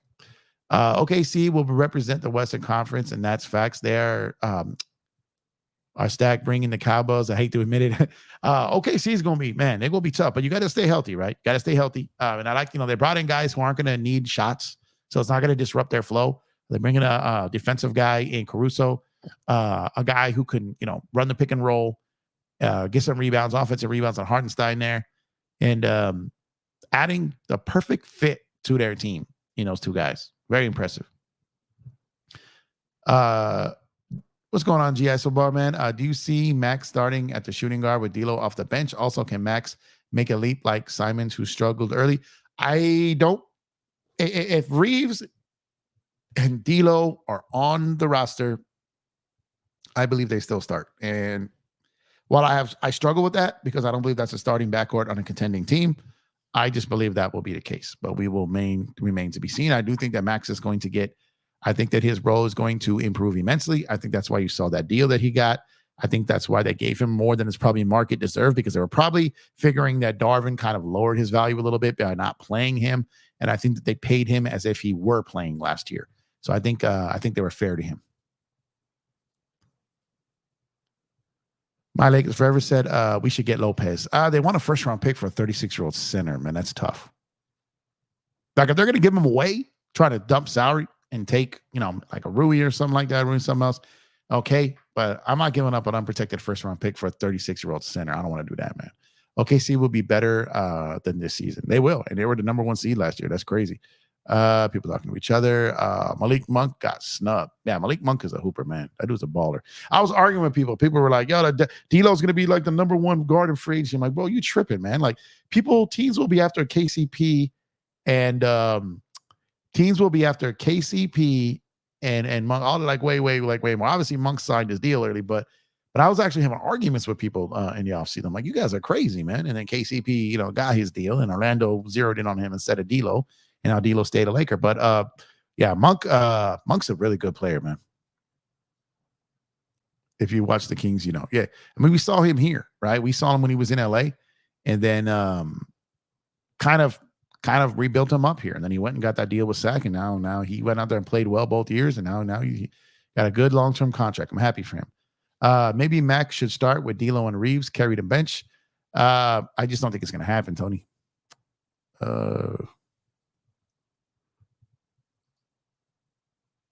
Let's see. Who's another coach choice for the Lakers? I think Rondo has a chance to be there. And I don't know now. I don't know who the others are. They said Dwayne Casey said no. Obviously, Terry Stotts said no, went somewhere else. I don't know. Like I said, we don't know. We've heard names, but I just don't know who they're zeroing in on. Malik Monk for 6th man of the year next season. Very good chance. Could have won this season. Could have. I know, but the West is super tough, and the Kings threw like 5 games through the free throws. They did. Late games too. Like I said, I'm not it's Lopez. I'm not against it, but I'm not overpaying for him. I'm not overpaying for anyone at this point. My only worry with most of these guys, they're all of decent age, 35 plus. So not much youth there. There's value in getting vets, but you're not going to give a first-round pick for a vet like that. KCP got paid. Good for him. Magic will improve too. Facts. Magic are going to be a good up-and-coming team. They were good last year. They're going to get better. No. The Lopez, please, too old and pick no, please. Yeah, no, I'm not with that. Get Robert Williams. Yeah, I like Robert Williams. I've been talking about him for a while. The problem is his injury history. I don't mind his money, $12 million a year. His versatility, being able to switch. But that injury history is it's tough. It's really tough to overlook. But he is a name that's possible. Yeah, respectfully, Monk is better than D'Lo right now in their careers. He is.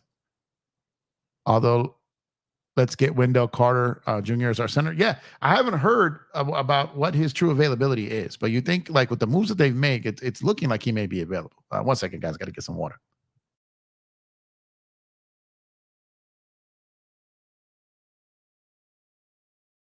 All right, sorry about that. Let's see. Rob, what's going on, man? I see you. Appreciate you tuning in. Appreciate y'all. If y'all just coming in, man, make sure to drop a like on the video. Subscribe to the channel if you have not done so already. See everyone on Twitter right now. We got over 80 people in the building on a Friday night on Twitter. Appreciate y'all. Make sure to like the post, repost the post. And like I said, at least you can do on YouTube here, man, is drop a like on the video and subscribe to the channel if you have not done so already. Appreciate y'all, man. Appreciate you.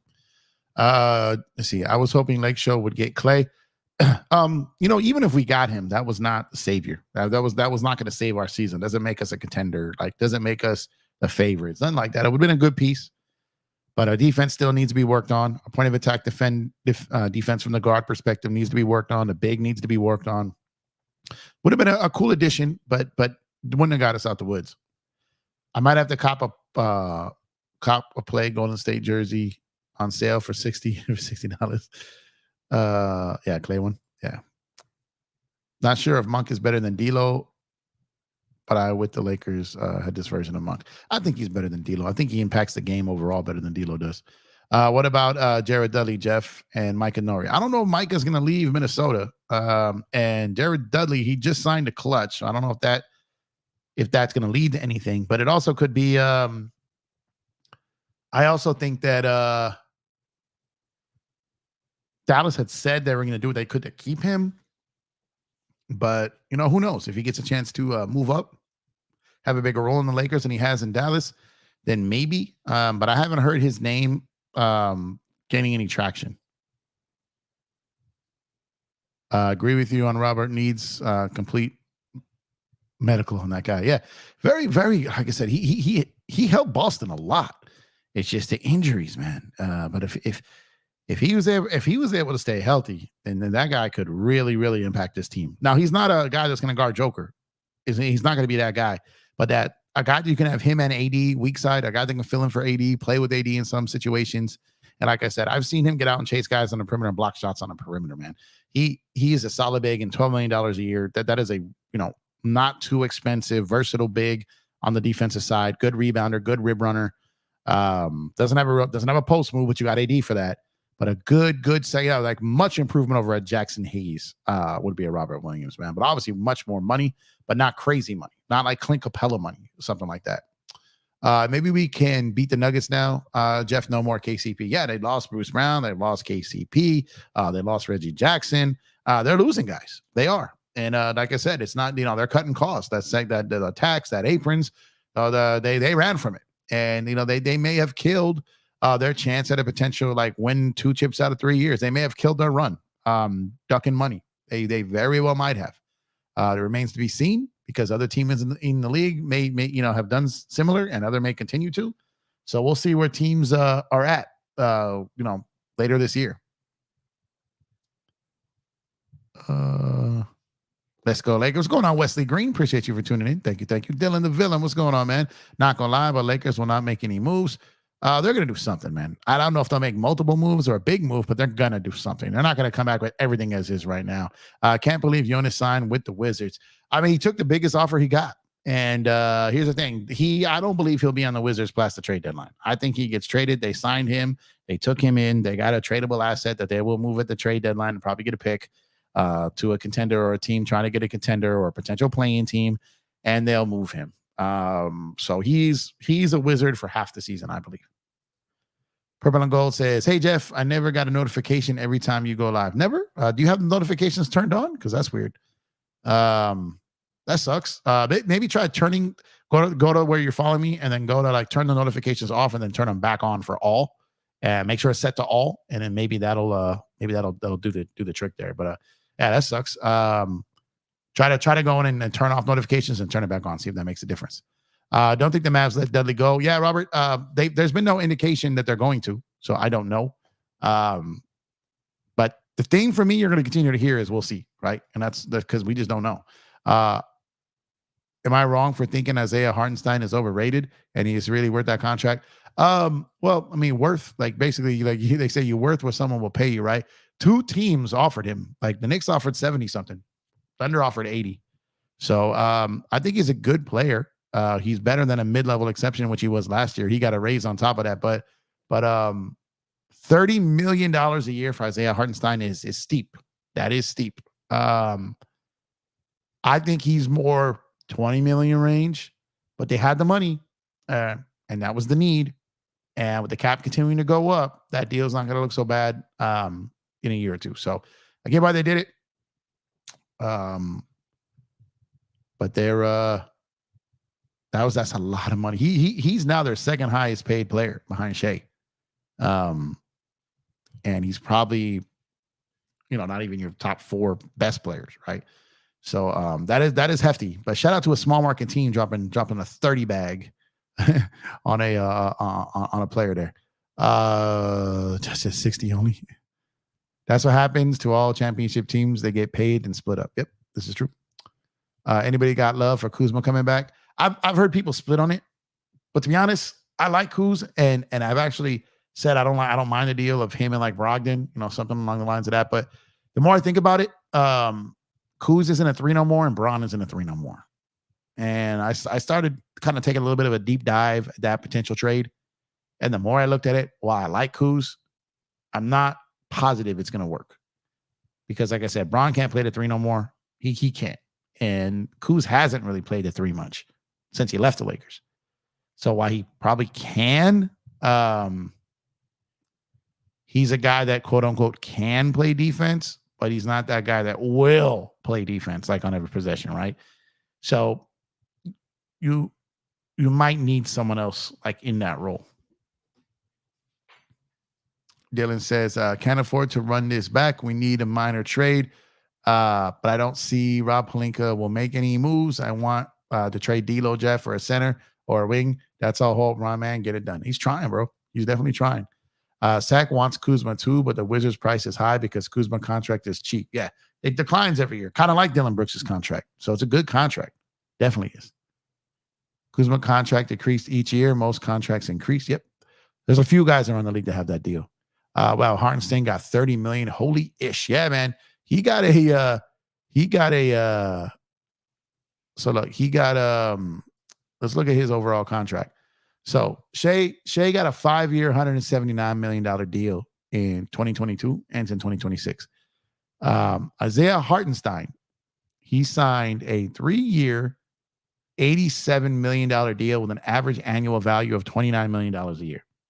Like, that's dummy money for a guy that's probably not even your fourth best player. But they got time, because by the time you have to pay Chet, by the time you have to pay these other guys, his money will come off or be lower. So it works out. You fill it in now. This is what you're going to be spending probably for the next 5 to 7 years. When his money gets ready to come off, it's time to pay Chet and the Williamses of the world. You got to pay. You're going to have to extend or re-sign Caruso, because Caruso is sitting here on he's an unrestricted free agent next year. He's making about a little under $10 million this year. He is eligible to be extended, is Caruso. So they may extend him. They can extend SGA this summer too. They can extend Jalen Williams this summer, Jaylin. They can extend him. So that OKC about to be spending dummy money. But like I said, they extend Shea. Shea still has 3 more years left on his deal right now. It's Caruso they need to focus on because he has 1 year left. So if they lock all these guys up, but like I said, by the time Chet comes up, because Chet is a restricted free agent in 2026-27, that is Hartenstein's last year under contract. And you have a club option that year for Dort at $17 million. So they're going to start paying these guys now. And then when these other guys start coming up, you're going to have the other, the other Williams is going to start coming up. So this is going to, like, every summer, it's going to kind of roll, right? It's going to, their money's going to roll into the next summer. And then 3-4 years from now, when these guys are coming down, the other guys will be coming up. Robert says, didn't know that. Yeah, big dummy money. Lake Show should try to get DFS or Cam Johnson. I think they're going to try, but I think they don't want to overpay. They definitely don't want to overpay. Lower asking price. Yep. Franz Wagner got the bag, 224 5 years. They said could become 269. That is crazy of his caliber. No disrespect. Yeah. When you see the money that some of these guys got, when you see it, it's just, that is a whole lot of money. And that's why when everyone anything says about Austin Reeves, like, man, we got that man for 12 mil at the time. Obviously that number goes up, but for what we're paying him and what he brings, it's fair value. Robert says, yeah, agree. Wagner got a big check it. That surprised me a lot. Facts. Do you think Rob will make moves tomorrow? I don't know when. I don't know. Hartenstein's age, I believe he is in his mid-20s, 26 years old. Yep. 26. So 3-year deal. That his deal ends at 29. You can still bring him back. You would have his bird rights. And like I said, man, this OKC team is positioned very well for the future. They're positioned very well for the now. And they're going to be a problem for a very long time. And I'm not even mad at it. I'm not even mad at it because this is a small market team. I got family in OKC, so I get to go see some good basketball, not too expensive prices when I'm out there, as well as see the Dodgers, the OKC Dodgers out there. But, this is what the new CBA, this is what all this was leading to. Competitive balance, parity, teams like OKC, Memphis, Denver, like, Even though Memphis didn't make the playoffs last year, just that was injury based. They're going to be back. Like, this is why the West is oh my God, the West is so crazy, man. Houston on the rise. At some point, San Antonio is going to be on the rise. Utah at some point is going to be on the rise. Houston's going to be better next year. Memphis is back. Clippers may step back a little bit. Denver may slide a little bit as far as like set of 1 or 2 seed, maybe like 4 or 5. Dallas got Clay. Like, there's a whole lot going on here in the West, man. Dylan says, I'll be upset if Rob cannot make a trade. Another downfall year for us again, Jeff. I'll be upset too, but I'm being a little patient here. Maybe we should trade our GM Pelinka for Sam Presti. That would be a good move. No way that's happening. Genie bussing it on Rob's wow. Still a great young age for Hartenstein. OKC have worked things out, haven't they? They have, Robert. Like, that's a good team over there, man. And it's getting better. That team is good and getting better. Speaking of getting better, man, we got 75 people in the building, 39 likes. We got to do a little better than that. Yo, Ron, help me out. Acknowledge me, please. Come on, y'all. Putting us work on a Friday night. Least you can do is drop a like on the video. Subscribe to the channel if you have not done it already. I see over 100 people on Twitter right now. Shout out to you guys again as well. Drop a like on the post, repost the post, put it out there, man. Also on YouTube, man, I got to get better at saying this. Make sure to share the video. Put it to your socials.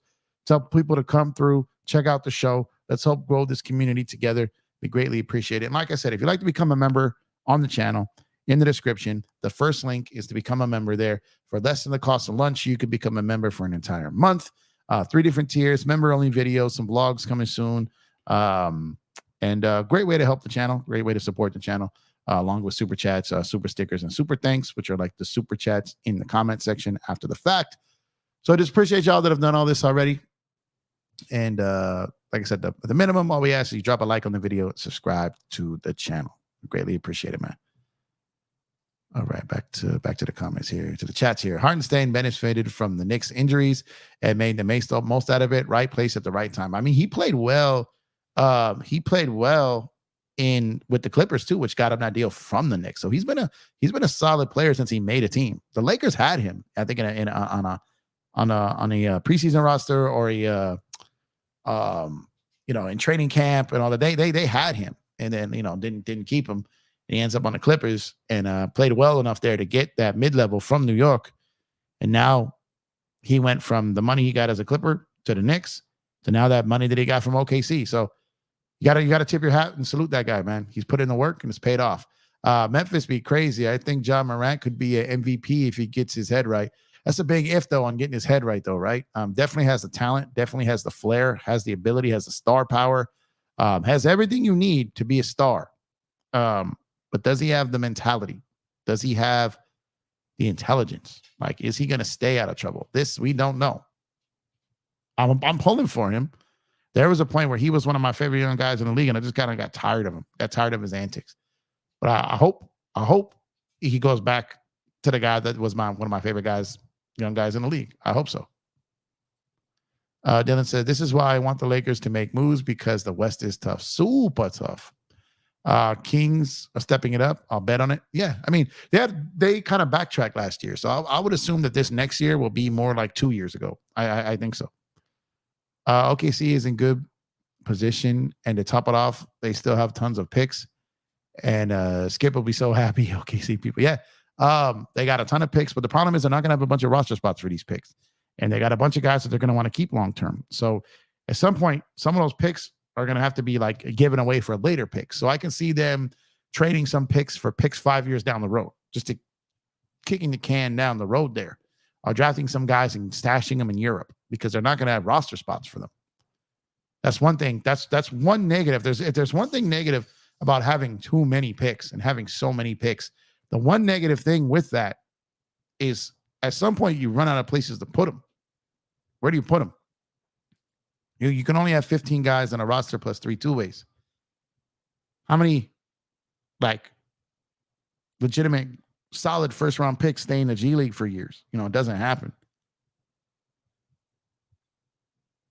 So you're going to start to see some of these picks get sent out. And maybe a team like the Lakers or, some of the team that needs to get their hands on more picks, like maybe some of these teams can get some of those picks and punt on them, right? Get them later. But the problem is with OKC being so good, they've got their own picks and they got other people's picks. So let's load up OKC's picks real quick. Let's do that. let's do that. This is going to be insane. So just hold up. Let's load this up. Let's load this up. Hold on. Let's load it up. Hold on.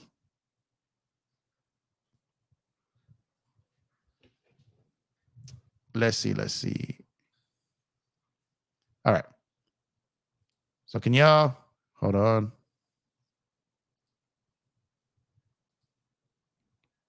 So it's on the mobile. So I apologize if this is too small for some of y'all. Hold on. Let's try to get.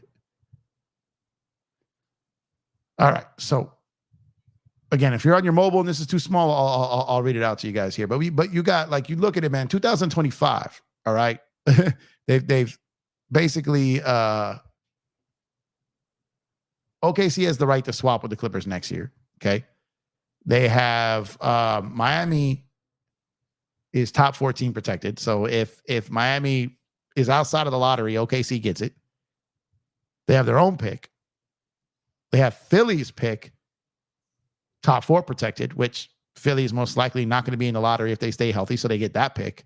Then they have Utah, which is top 10 protected, which they might not get. So that's next year alone. They're going to get the pick swap with the Clippers. So they're probably going to have a better record than the Clippers. So they're going to get the Clippers. They have the right to swap picks. Probably going to have a better pick with the Clippers, better record than the Clippers. So they're going to swap with the Clippers. Then if Miami makes the playoffs, they're going to get Miami's pick. They have their own pick, which theoretically would be the Clippers pick. Philly top 4, which probably not happening. Utah maybe. Okay. So you're having 1, 2. So basically you're going to have 3 first round picks next year. 3 next year alone. That is insane, right? So that's next year. So maybe you make a trade and you move off some of those. Then you get to the next year. Okay. Houston has theirs at a top 4 protective in 2026. You like to think that Houston may be knocking on the door for the playoffs in 2026. Okay. They have the Clippers outright pick next year. Sorry, in 2026. They have the Clippers pick there. Then they have the pick swap with Miami. They have they have a pick going to Houston. And then Philly again is top 4 protected. And then Utah again, top 6 protected. Or Minnesota, Utah swap. Or swap with Cleveland. Like, so many different levels there. Then in 2027, they have Denver's pick and a protection. They have their own pick. Phillies is protected. There were a pick swap, right? Then you get to 2020. Like, if you look at this whole range here of these picks, like up to 2030 through 31, which has yet to be updated here. If you just look at all the blue on this screen, the blue is OKC. Like, that's insane. That's insane. Now, they're not going to have the roster spots to stash all these guys. So like I said, they're going to be stashing guys in Europe. They're going to be selling some of these picks. And that alone is going to help their team stay relevant too. They can gain money from this. They can sell the picks too. And then put some of that money towards some of these contracts they have to pay, being a small market team. And then revenue sharing, right? So it's, man. They're doing it right. They're just doing it right. The trade, I hope. Like I said, the Sexton Kessler trade solves 2 problems. I wouldn't mind Jeremy Grant, but I'm not paying 2 first-round picks. Anything that gets us a guard that can score and defend and a big, I'm going to be happy with. Acknowledge me, please. Sounds like Donald. That's Ron Artest when he won the championship in 2010, man. He was sitting at the podium. member up. I did. What a great program, guys. Support this great man. Hey, appreciate you, Robert. Yeah, I would appreciate it, if y'all became a member here, man. Like I said, it's not required, but it does help the channel. Like I said, super chats, cash apps, what you see here, $ Empire Jeff on Cash App. And Robert, appreciate you becoming a member, and everyone else in the building that's a member. Greatly appreciate y'all, man. You can hit that Cash App at $ Empire Jeff. You can drop the Cash App, or you can do the super chat, super stickers, or super thanks. Become a member. All different ways to help support the channel if you choose to. Again, it's not required. I'll still get to your questions. I'll still answer your chats to the best of my ability. I don't just read super chats. But if you want to support the show, those are the best ways on how to do it. So appreciate you. Appreciate you there, Robert, man. Appreciate you. Story of Lakers last 10 years. We had this guy and now he is a star. Oh man. God, that sucks. I did too, Jeff. His antics annoying me being pretty dumb. Yeah, I like Ja, man. I was rooting for him heavy. How about this trade idea, Jeff? D'Lo, Gabe, JHS, and first for DFS Cam Johnson. So that's D'Lo at about 18.7. Gabe gets it to about 30. JHS, I don't know if that works money-wise. Let's check it out. Let's throw yours into the simulator here with the rules applied. Let's see. Hold on. I don't know off top if the money's going to work there. Well, actually, right now I wouldn't be able to do it. Right now I wouldn't be able to do it with the rules applying because the Lakers are a second apron team and they can't trade more than one guy at a time. So as of right now, Dylan, that trade couldn't work. Now, if they get below the apron, then it might work. But I can't even construct that trade right now because you can't add players in trade. You can't do more than one if you're the Lakers right now. I really want to see Russ in Denver. Judah, that would be nuts. Russ and Mile High up there, man. Oh, man, that'd be crazy. That'd be super crazy for sure. I like the mock trade, Dylan. I don't dislike that trade. But like I said, it's not even a legal trade right now. They couldn't even do it. Couldn't even do it right now if they wanted to. Give me 1 second, guys.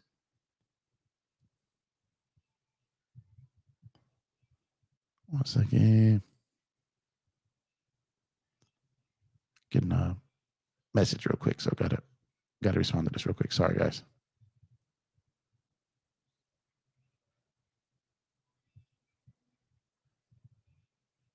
Okay.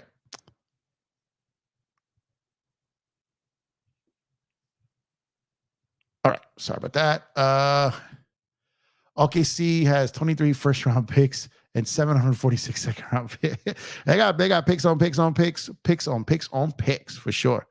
But again, you only have so many roster spots for those picks, so they're gonna have to be punting those down the line. They're gonna have to be moving those around. So we're gonna, we'll see what teams benefit from that. Well, you can't hoard picks, right? No expiration, like the Knicks still have a lot too. Well, they do expire because you got to use them. So like I said, we know they got probably 3 picks next year. They're not going to use all those picks next year. So some of those picks probably get sent somewhere else. Like I could see someone who wants in on the 2025 draft, which potentially is a deep draft. So those picks will probably be very valuable. So then you can sell those picks and get maybe, a first and a swap, a first and a protected first, or a first and a bunch of like maybe you don't spend them all next year, but you flip those for something else and you continue to punt it down the line. What's up, Big Baby? Appreciate you tuning in, man. Make sure to subscribe to Big Baby's channel. He's got a channel over there too, man. Appreciate you. Let's see. Morant was my favorite player to watch before all the drama. I hope he gets it together. Love his game for being undersized. Reminds me a lot of Iverson, but more athletic. Yeah. I was pulling for him. But at some point he's got to handle his business and get his stuff under control here, man. ATL is in good spot because we're going to be a mediocre team next year too. Too bad for the Pels. Yeah, purple and gold. I hear you. And that's another reason why I said Atlanta isn't really motivated to do any business with us because they have our pick next year. So they don't want to do anything that they feel would help us for sure. We should be like MLB, no cap, no cap, but they have the tax. That Cohen tax is nuts. So they definitely have no cap, but they got tax, which acts as a cap for a lot of teams. Robert says, "All right, Jeff, Saturday night here in Melbourne. Time going out. I'll catch up tomorrow. Have a good night, everyone." I appreciate you, Robert, and once again, thank you for being a member. I appreciate you. You have yourself a good Saturday night there in Melbourne, man. Appreciate you as always. You two on Brooklyn seem to be the best teams to get value from. What's going on, US? Sorry, you are major. You are a major. Appreciate you, man. Yeah, for sure. That's kind of in the narrative. So yeah, I definitely agree with you there. Atlanta got the Kings pick next year too. Yeah, and they haven't even moved Trey yet, and maybe they don't. But if they do, then they're probably building up something for that as well. But Atlanta's going to be they're trying to rebuild kind of and kind of get off some things. So you said you live in the future. It's Friday night. Yeah, and that side of the world is Saturday night, man. Saturday night over there. It's about to be Saturday morning over here, man. Saturday morning for the East Coast too. So you in the future. That's funny. So, but yeah, man, I appreciate y'all for tuning in. Like I said, hit that like button if you haven't done so already. Subscribe to the channel if you have not done so already. And I'm gonna go ahead and get out of here for the night, man. I got some things I got to work on before I, shut it down for the night. So I appreciate y'all for tuning in. Y'all could be anywhere in the world, but you here with me, I appreciate that. So make sure to drop a like, subscribe on the way out. Appreciate all y'all over there on Twitter, man. Y'all have a good rest of your night. Y'all have a great, safe Saturday. I'll catch you at some point, more than likely tomorrow. And y'all can be anywhere in the world, but you're here with me. I appreciate that, man. So appreciate y'all. Thank y'all. And y'all stay safe. Go Lakers. Go Dodgers. Catch y'all tomorrow. Peace.